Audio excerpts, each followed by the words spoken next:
you think AI has the potential to steal your job someday? You may or may not have thought of that, but many researchers in the field of technology have.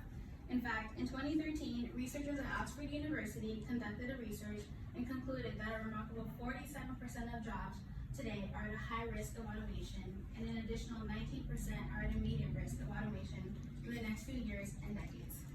So what exactly is artificial intelligence? Artificial intelligence, short as AI, is known to be intelligence demonstrated by machines. And that intelligence is demonstrated in a variety of ways, with benefits and at risk. So let's look at some of those ways. So first, we'll listen to this.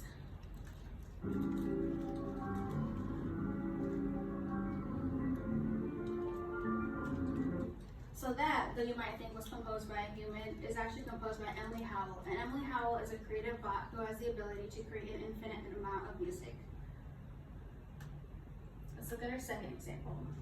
So here is probably a more traditional robot that would come into your mind. However, this is Baxter, and Baxter has eyes and arm-like abilities in order to be able to do anything. He's been pre-programmed for general purpose tasks, which almost makes him identical to a human being. And then lastly, we'll look at this. So here we have somebody in the driver's seat. However, this is a self-driving car that has the ability to drive itself for miles and miles without needing human help to drive. So as you can see, between those three examples, there are already things that AI has the ability to do that we do on a daily basis. And having this ability comes at some benefits. And one of those benefits is being fewer errors. So as humans, we get tired, we get sleepy, we get distracted. And these artificial intelligent machines, they're not prone to that the same way that we are. Another thing is they can work indefinitely. So like Emily Howell, who has the ability to create an infinite amount of music, we need sleep. We can't just work all day, every day. And so these machines can do those things.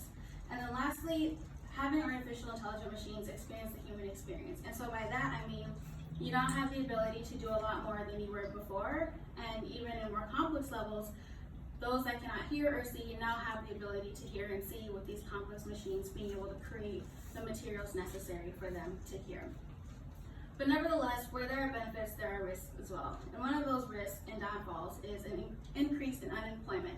So as these machines become more widespread and they become more complex and have the ability to do what we do, they're obviously going to be the better option than a human being because they can work indefinitely. They make those fewer errors. Another risk and downfall is what if they're incorrectly programmed. So let's say you program a robot to clear out a room. Who's to say you didn't want it to just take everything out and it doesn't just blow up the room? So that's another risk and downfall to it. And lastly, to create these machines is going to be very costly. And a lot of researchers wonder where exactly is that money going to come from. So as you can see, all together, together, AI is a big package that is slowly but surely unraveling in our society today. And though there's a lot of pros and cons to it, I don't think it's anything that should be feared by anyone because, who knows, someday your coworker could be an artificial intelligent machine.